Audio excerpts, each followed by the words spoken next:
नमस्कार विद्यार्थ्यांनो, स्वागत करतो मी तुमचं यशवंतराव चव्हाण महाराष्ट्र ओपन युनिव्हर्सिटीमध्ये. याच्यात इंग्रजी विषयाचा 1.1 आणि 1.2 हा भाग आपण इथे बघणार आहे. ही पूर्वतयारीची परीक्षा आहे, तुम्हाला खाली दिसतच असेल. ही पूर्वतयारीची परीक्षा असते, त्याच्या संदर्भातला हा आपण अभ्यासक्रम इथे बघणार आहे. चला तर मग आपण सुरुवात करूया. आधारभूत भाषा कौशल्य हे एक्झॅक्टली काय असतं, काय नाही, आणि याच्यामध्ये आपल्याला कुठल्या कुठल्या गोष्टी शिकायच्या आहे, या सर्व पुस्तकामध्ये मी तुमच्या कव्हर करणार आहे. त्यातपूर्वी आपण सर्वात पहिला धडा बघूया. भाषेची संपन्नता घटक 1 मध्ये बघा, त्यांनी मांडणी करून दिलेली आहे. उद्दिष्ट, प्रस्तावना, शब्दसंग्रह. आता शब्दसंग्रह हे आपण बघणार आहे, प्रस्तावना बघणार आहे. 1.2.1 मध्ये त्यांनी दिले इंग्रजी भाषेचे इतर भाषांमधील शब्द कोणते कोणते आहेत ते आपण इथे जाणून घेऊ. आणि 1.2.2 मध्ये सारख्या शब्दांचा वेगवेगळ्या संदर्भासाठी कसा उपयोग होतो हे सुद्धा आपल्याला या व्हिडिओमध्ये बघायचं आहे. चला मग आपला व्हिडिओ सुरुवात करू उद्दिष्टापासून. या घटकाचे वाचन केल्यानंतर तुम्ही काही असे शब्द शिकाल जे इतर भाषांमधून मराठीमध्ये आलेले आहेत. बरेचसे शब्द असे असतात की वेगवेगळ्या भाषांमधनं मराठीमध्ये आले असतात किंवा मराठी भाषांमधनं वेगवेगळ्या भाषांमध्ये गेलेले असतात, त्यामुळे ती भाषा संपन्न होते. अजून सारख्या शब्दांच्या वेगवेगळ्या संदर्भात वापर करू शकाल. मराठीमध्ये वाक्यांची रचना करू शकाल. वेगवेगळ्या प्रकारच्या वाक्य रचनांबद्दल शिकाल. काळाचे प्रकार किती आहेत आणि कोणते आहेत हे शिकाल. योग्य ती वाक्य रचना आणि त्या संबंधीच्या नियमांचे पालन करत मराठीमध्ये लिहू शकाल. हे सगळे उद्दिष्ट तुम्हाला ह्या पहिल्या धड्यामध्ये शिकायला मिळतील. आता पहिल्या धड्यामध्ये पहिल्या 1.1 ची प्रस्तावना बघूया आपण. जन्मतःच आपल्या सर्वांमध्ये भाषा शिकण्याची क्षमता असते. लहान मुले आपल्या पहिल्या 2 वर्षाच्या कालावधीमध्ये आपल्या अवतीभोवती बोलल्या जात असलेल्या भाषा शिकण्याचा प्रयत्न करतात आणि तसे करत असताना न कळतपणे ती भाषा शिकतात सुद्धा. त्यांना काय आपण सेपरेट शिकवत नाही, ते ऑटोमॅटिक शिकतात विद्यार्थी भाषा. परंतु आपण जसजसे मोठे होत जातो तसे आपल्याला भाषा शिकण्यासाठी विशेष प्रयत्न करावे लागतात. इंग्रजी भाषा संपूर्ण जगात वापरल्या जाणाऱ्या मुख्य भाषांपैकी एक आहे. या भाषेचा सहज उपयोग करून घेण्यासाठी आपल्याला त्या भाषेचे मूळ नियम जाणून घेतले पाहिजेत. हे नियम इंग्रजी भाषेच्या व्याकरणाचे नियम म्हणून ओळखले जातात. आता पहिले शब्दसंग्रह. इंग्रजी भाषा ही जगात सर्वत्र बोलल्या जाणाऱ्या मुख्य भाषांपैकी एक आहे. या भाषेच्या जन्मापासून आजपर्यंत तिच्यामध्ये बरेच बदल झाले आहे. सर्व जगात ही भाषा वेगवेगळ्या प्रकारे आणि वेगवेगळ्या उच्चारांसहित बोलली जाते. प्रत्येक देश आपल्या पद्धतीचे त्यांचे जे फोनेटिकल उच्चार असतात, उच्चारशास्त्र असतात, त्या पद्धतीने ती भाषा बोलत असतात. अमेरिकन्स वेगळे बोलतात, ब्रिटिश वेगळे बोलतात, भारतीय वेगळे बोलतात. यामध्ये प्रत्येक देशातले ही इंग्रजी भाषा वेगवेगळ्या पद्धतीने प्रनाऊन्स करून बोलत असतात. भारत सरकार इंग्रजी भाषेचा सरकारी भाषा म्हणून उपयोग करतो. इंग्रजी भाषेचा योग्य वापर कसा करावा हे शिकल्याशिवाय चांगली नोकरी मिळणं अवघड असतं. पुढील बघा, इंग्रजी भाषेत इतर भाषांमधील शब्द, जसं मी तुम्हाला सांगितलं की भाषा ही नेहमी इतर भाषांमधनं वेगळे शब्द घेऊन ही समृद्ध होत असते. तसंच बघा, इंग्रजी भाषेत असे काही शब्द आहेत जे दुसऱ्या भाषांमधून घेतले आहेत. या शब्दांमुळे इंग्रजी भाषा अधिकच समृद्ध झाली आहे. खाली असे काही शब्द दिले आहेत की जे मूळचे दुसऱ्या भाषेमधले आहेत. जसं इंग्रजी शब्द बघा आणि मूळ शब्द. इंग्रजी शब्द जसा पेपर, पेपर म्हणजे तुम्हाला सगळ्यांना माहीत असेल, पेपर म्हणजे कागद. जसं तर संस्कृतमध्ये एक शब्द होता पिपाली. नंतर आयन, इंग्रजीमध्ये आपण आयन म्हणतो, काही लोक याला आयरन असं प्रनाऊन्स करतात, पण ते चुकीचं आहे. आयन शब्द आहे हा. तर जर्मनीमध्ये त्याला अरेन असं म्हटलं जायचं. फाईन हा इंग्रजी शब्द आहे, पण मूळ शब्द कोणता होता? लॅटिन भाषेमध्ये फायनियर हा मूळ शब्द होता. नंतर टिक्का, इंग्रजीमध्ये टिक्का बोललं जातं, पण हा पंजाबी शब्द आहे टिक्का, कळतंय? नंतर फ्युचर, इंग्रजीमध्ये आपण फ्युचर म्हणतो, भविष्य.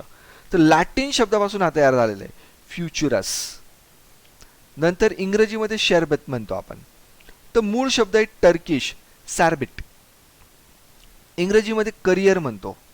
फ्रेंच शब्द त्याचा मूळ शब्द होता कॅरियरी. नंतर इंग्रजीत आपण ॲनिमल म्हणतो, तर ॲनिमल हा मूळ शब्द कुठून आलाय? लॅटिन भाषेतून आलाय, ॲनिमलीज. नंतर इंग्रजीमध्ये शेवटचा शब्द त्यांनी दिलेला आपल्याला डिसीज. डिसीज म्हणजे कुठल्याही प्रकारचा आजार, रोग. मूळ शब्द ओल्ड फ्रेंच शब्द होता डिसाइज. कळतंय? म्हणजे या पद्धतीने इंग्रजी भाषा ही समृद्ध झाली. वेगवेगळ्या भाषांमध्ये त्यांनी शब्द घेतले, त्यांनी त्याचं एक त्याला स्पेलिंग दिलं वेगळं, आणि त्या पद्धतीने तो शब्द त्यांनी वापरला. मग आपण काय शिकलो आज? स्वतःची प्रगती आपण तपासून घेऊ. बघा, या शब्दांचे मूळ शब्द कोणते आहेत? फ्युचर. फ्युचर हा मूळ शब्द कोणता? फ्युचरस. बघा इथे दिलेला आहे आपल्याला. फ्युचरचा मूळ शब्द त्यांनी दिलेला आहे फ्युचरस, लॅटिन भाषेतनं घेतलेला आहे. फाईन. फाईन हा शब्द फायनियर. ॲनिमल शब्द ॲनिमलीज. डिसीज शब्द डिसाइज. नंतर पेपर शब्द पिपाले. कळतंय? हे आपण इथे बघितलं. आता पुढचं बघूया आपण. 1.2.2 सारख्या शब्दांचा वेगवेगळ्या संदर्भासाठी वापर. काही शब्दांचे अनेक अर्थ असतात. हे शब्द ज्या प्रसंगामध्ये वापरले जातात त्यावर त्यांचा अर्थ अवलंबून असतो. अशा प्रकारच्या शब्दांना वेगवेगळे नावं आहेत. बघा, जसं सिनोनिम हा शब्द आहे सिनोनिम. इथे प्रिंटिंग मिस्टेक झालेली आहे, सिनोनिम म्हटले त्यांनी, पण हे आहे सिनोनिम. याला म्हणतो पर्यायवादी शब्द. म्हणजे सोप्या भाषेत सांगायचं झालं मित्रांनो, तर सिनोनिम म्हणजे समानार्थी शब्द. पुढे येतं अँटोनिम. अँटोनिम म्हणजे विरुद्ध अर्थी शब्द, जसं आपण शाळेमध्ये शिकायचो. अँटोनिम म्हणजे अपोजिट वर्ड्स, सिम्पल. नंतर होनोमिम. होनोमिम होनोमिम म्हणजे काय असतो की एकसारखे शब्द. होनोमिम एकसारखे शब्द. याच्याबद्दल तुम्हाला पुढे जाऊन थोडं जास्त सांगता येईल मला, आपण जेव्हा त्याची डेफिनेशन बघू तेव्हा. नंतर इथं इडियम. इडियम म्हणजे म्हणी. बघा, आता पहिल्या शब्दापासून सुरुवात करू. पर्यायवाची शब्द सिनोनिम. आता सिनोनिम मध्ये काय असतं बघा, ग्रीक भाषेतील दोन शब्दांपासून म्हणजे सिनो अधिक निम पासून जो तयार होतो तो सिनोनिम. ग्रीक भाषेतील दोन शब्द आहे, सिनो अधिक निम, यांच्यापासून त्यांनी सिनोनिम हा शब्द तयार केला. बरोबर. सिनोनिम असा शब्द असतात ज्यांचा अर्थ म्हणजे एक सारखा असतो. एकच अर्थाचे शब्द, दोन शब्द, वेगवेगळं स्पेलिंग. जसं बेबी लहान मूल, इन्फंट नवजात बालक, मग जवळजवळ सारखे शब्द आहे. वेल्थ. वेल्थ म्हणजे समृद्धी. रिचेस किंवा रिच हा शब्द तुम्ही तिथे वापरू शकता, म्हणजे एकदम श्रीमंती. स्टुडंट विद्यार्थी, प्युपिल शिष्य, जवळजवळ सारखा अर्थ. रेसिडेन्स घर, होम घर. म्हणजे या शब्दांचे अर्थ इथे कसे आहेत रे आपल्यासाठी, तर सारखे आहेत इथे. मग काही सिनोनिम म्हणजे पर्यायवाची शब्द असे असतात की ज्यांचा अर्थ तर एकच असतो, पण वेगवेगळ्या प्रसंगी उपयोग करताना त्यांचा अर्थ बदलत जातो. बघा, सिनोनिम या शब्दांचा अर्थ म्हणजे काय, सारखा. याच्याऐवजी हा शब्द सुद्धा चालू शकतो, सुद्धा चालू शकतो असं मी म्हणतोय. चालेल की नाही चालणार हे त्या वाक्यावर अवलंबून आहे. कळते? बघा, आता उदाहरणार्थ त्यांनी काय दिलेलं बघा. उदाहरणार्थ हे दोन शब्द घ्या, हार्ड आणि डिफिकल्ट. या दोन्ही शब्दांचा अर्थ आहे अवघड किंवा कठीण. दोघांना त्यांनी अर्थ दिला आहे. एकाला म्हणता हार्ड म्हणजे अवघड, डिफिकल्ट म्हणजे कठीण. ठीक आहे. आता आपण हार्ड शब्दाचा उपयोग एका वाक्यात करूया. एका वाक्यात आपण हार्ड शब्दाचा वापर करू. जसं diamond is a very hard stone. Diamond हे सगळ्यात कसं आहे, कठीण आहे. पण ह्या वाक्यात आपण diamond is a very difficult stone असं म्हणू शकत नाही. हे वाक्य चुकीचं होऊन जातं. हां, पण diamond is a very hard stone हे वाक्य पूर्णपणे बरोबर आहे. आता तुम्ही म्हणाल हार्ड आणि डिफिकल्टचा जर अर्थ जवळजवळ सारखाच आहे, तर मग डिफिकल्ट चाललं पाहिजे. नाही. तर या ठिकाणी वाक्यानुरूप त्याचा अर्थ बदलून जातो, म्हणून इथे तो चालणार नाही. कारण पहिल्या वाक्यात हार्ड शब्दाचा अर्थ आहे कडक किंवा कठीण, आणि म्हणूनच पर्यायवाची शब्दांचा उपयोग हे प्रसंगानुसार योग्य लक्षपूर्वक केला गेला पाहिजे. कळतंय? आता पर्यायवाची शब्द तुम्हाला जर अजून पाहिजे असेल, समानार्थी शब्द अजून पाहिजे असेल तुम्हाला, तर तुम्ही गुगल करा, तुम्हाला खूप सारे शब्द मिळतील. नंतर आहे अँटोनिम विरुद्धार्थी शब्द. बघा, ग्रीक भाषेतील दोन शब्द अँटो अधिक निम यांच्यापासून अँटोनिम हा शब्द तयार झाला आहे. अँटोनिम असे शब्द असतात ज्यांचा अर्थ एकमेकांच्या विरुद्ध असतो. म्हणजे सोप्या भाषेत सांगायचं झालं तर विरुद्धार्थी शब्द, अपोजिट वर्ड्स. मग इथे बघा, happy unhappy, add subtract, short tall, come go, antonyms. आता इथे बऱ्याच वेळेस इथे क्रॉस आपण बघितलंय. क्रॉस बघतो आपण, गुणिलेची फुली बघतो. का बघतो ते आपण, की एकमेकांच्या विरुद्ध असता म्हणून, बरोबर.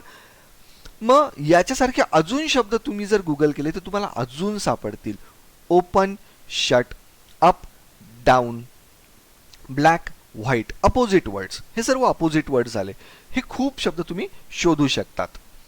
नंतर आहे तिसरा प्रकार, एकसारखे शब्द, होमोनिम्स. मी तुम्हाला अगोदर सांगितलं होतं की जेव्हा याची डेफिनेशन मी येईल त्यावेळेस मात्र मी तुम्हाला याच्याबद्दल अजून जास्त सांगू शकेल. बघा, होमोनिम दोन प्रकारचे शब्द असतात. एक असतो होमोफोन आणि एक दुसरा आहे होमोग्राफ. आपण पहिले होमोफोन बघू काय असतं.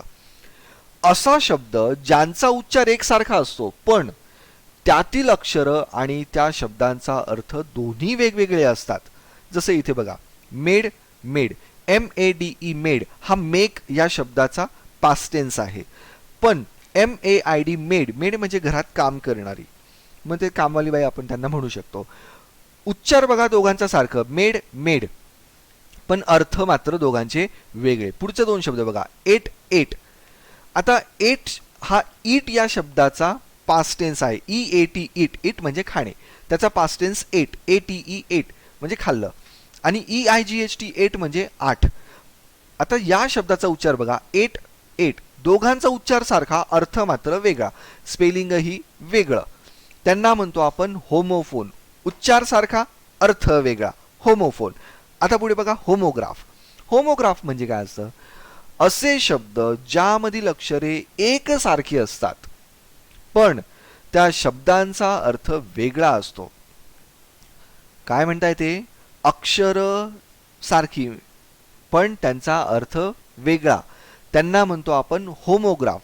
खाली दोन्ही प्रकारच्या शब्दांची उदाहरणं दिलेली. आता खाली त्यांनी दोन्ही शब्दांचे उदाहरणं दिलेली आहे. आता पहिले होमोफोनचे उदाहरणं बघू आपण. होमोफोनचे उदाहरणं बघा, देअर, देअर, टू, टू, उच्चार सारखे अर्थ वेगळे, हे इथे तुम्हाला दिसतंय. नंतर हिअर, हिअर, होमोफोनच आहे. हिअर, हिअर म्हणजे येथे, आणि हिअर, HEAR, हिअर म्हणजे ऐकणे. जसं हा शब्द तुम्ही पाहिला, एट, एट, एट म्हणजे खाल्लं आणि एट म्हणजे आठ. हे झाले होमोफोनचे शब्द. आता होमोग्राफ. होमोग्राफमध्ये काय असतं बघा, स्पेलिंगही सारखं, उच्चारही सारखा, अर्थच वेगळा डायरेक्ट. बघा, बेअर, बेअर, बेअर म्हणजे अस्वल आणि बेअर म्हणजे सहन करणे. पुढचं टियर, टियर, टियर म्हणजे अश्रू सुद्धा होतं आणि टियर म्हणजे फाडणं सुद्धा होतं. हे पण वाक्यानुरूप पूर्णपणे बदलत जातं, हे लक्षात घ्यायचं आहे तुम्ही.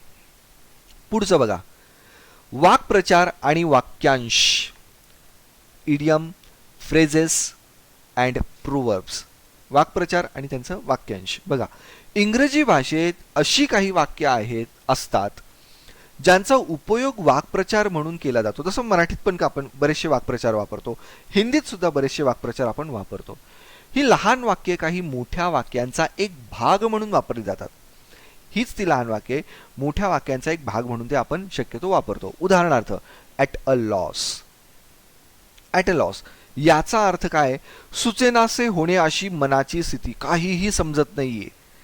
याचा आपण वाक्यामध्ये अशा प्रकारे वापर करू शकतो. बघा कसं, when I found that my pocket had been picked. मला जसं लक्षात आलं की माझं पाकिट चोरीला गेलं, पिक्ड कोणीतरी चोरलं.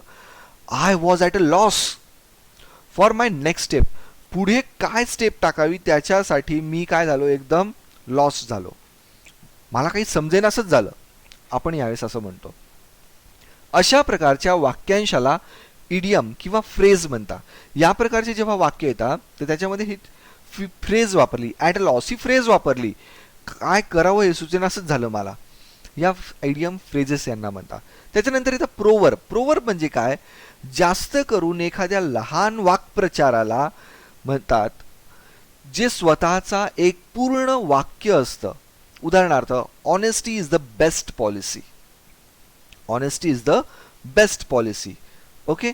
ह्याचा अजून एक आहे, on cloud 9 meaning extremely happy. ह्याला फ्रेज किंवा आयडम आपण असं म्हणू. बघा, आता स्वतःची प्रगती आपण तपासू. इथे बघा, तुम्हाला एक लक्षात येईल की आपण चुकी बरोबर त्यांनी आपल्याला विचारलेले आहे. इंग्रजी भाषेत काही अन्य भाषांमधील शब्द घेतलेले आहेत. तर मग आता बघा, बा बा हे चूक आहे का बरोबर आहे? तर हे वाक्य बरोबर आहे. नंतर, भारत सरकारची शासकीय भाषा इंग्रजी आहे. बरोबर आहे. बऱ्याचशा ऑफिसेसमध्ये इंग्रजी भाषा ही वापरली जाते. नंतर तिसरं वाक्य दिलंय, डेड शब्दाचा विरुद्ध शब्द आहे अलाइव्ह. बरोबर. डेड म्हणजे मेलेला आणि अलाइव्ह म्हणजे जिवंत, म्हणजे हे दोघं एकमेकांचे विरुद्ध आहे. हे वाक्य बरोबर आहे. क्रियापदाच्या सोबत जो शब्दांचा समूह असतो त्याला फ्रेज म्हणतात. हे वाक्य देखील बरोबर आहे. आणि पाचवा आहे, होमोफोन्स असे शब्द असतात ज्यांचा उच्चार सारखा असतो पण त्यांचा अर्थ मात्र वेगळा असतो. अगदी बरोबर वाक्य. इथे हे आपली त्यांनी चाचणी घेतली एक प्रकारची. याच्या पुढे आपण पुढची 1.3 ह्याच्या पुढचे काही भाग बघू आपण. 1.3 किंवा 1.4 जेवढे जमतील आपल्याला तेवढे हे पुढच्या व्हिडिओत बघू. तुम्ही हा व्हिडिओ बघा, याचं पुनरावलोकन करा, 2-4 वेळा बघा, म्हणजे तुम्हाला हा व्हिडिओ चांगला समजेल. आणि जर तुमच्या काही समस्या असेल तर तुम्ही कमेंट बॉक्समध्ये मला खाली टाका, की जेणेकरून पुढचे व्हिडिओ जेव्हा मी तुमच्यासमोर सादर करेल तर त्याच्यामध्ये ते समस्या सोडवण्याचा मी प्रयत्न करेल. Thanks for watching my video. Please like, share and subscribe my channel. Thank you very much.